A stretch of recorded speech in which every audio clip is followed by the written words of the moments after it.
just been a wonderful ministry to be a part of. How much we enjoy each other. I love the camaraderie between all the women, and occasionally a gentleman joins us, which is awesome. I'm grateful to the Altar Guild people who helped out during the pandemic when I had to be sheltered.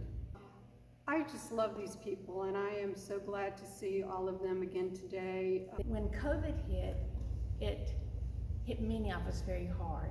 And all of a sudden we had to work by ourselves. That was a major change for me. Working by ourselves was tough since we were so used to working in teams. It was so peaceful, and I think just being on your own in this space was just incredible. The directions for setting up the altar have changed tremendously many times during COVID. The Altar Guild has always washed the pottery that we use and polished silver and brass, but we've also had to adopt some new protocols since pandemic, which of course could sanitize. We've been sanitizing everything. I never realized what sanitation meant until we had to do all the wiping down and everything else.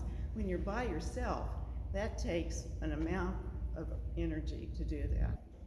I also felt sometimes when I came in, it was just good to sit in a pew and take time just to remember that we are here to serve the community, to set up for you so that services go smoothly and the priests have what they need and you can come and worship in quiet and reverence and enjoy the colors and know that your wafers and wine and all the pottery or things you touch are safe.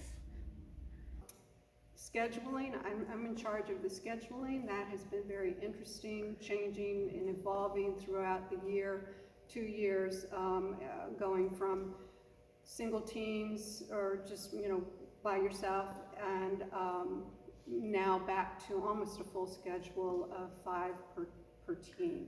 So. A couple of years ago, I was asked to do flowers, and I had to laugh because nobody wants me to do flowers, but my husband does flowers beautifully. So I asked him, I wouldn't volunteer him, I asked him if he would do it, and he said yes. So he has been doing flowers for Altar Guild. So that was the nice thing during COVID, because we could come up here together and work. He would do the flowers and I would set up. And fortunately, my daughter also is on Altar Guild. So we were able to work as a team, and that was also very rewarding.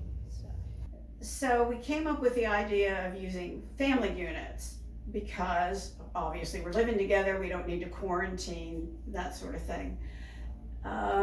We needed family units for things like perhaps moving the Paschal candle, which is kind of a 2-person job. But when we really needed it is when we're changing out the seasonal colors. So, and as you can see, it's really a 2-person job. They're on a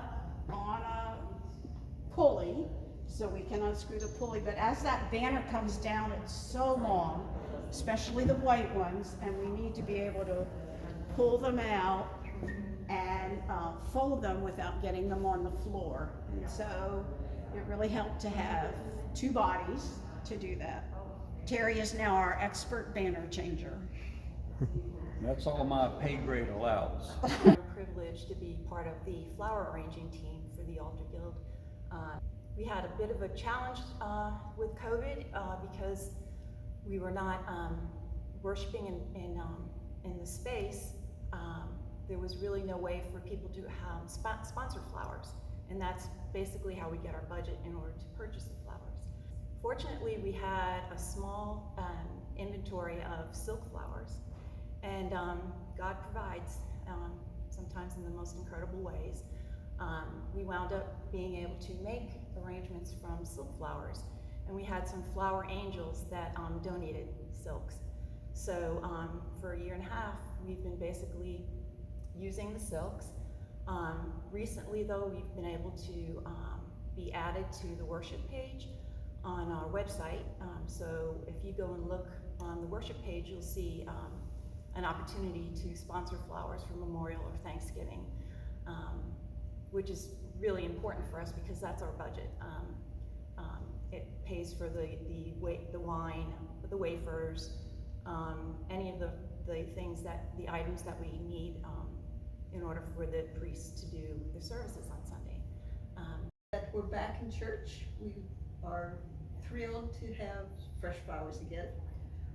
Our system for fresh flowers is a flower donation. You can sign up for it, and we buy these locally and arrange them ourselves. One of the things that we do is to take the Pasco candle from the sacristy all the way back out to the baptismal font. And as you can see, it's substantial size.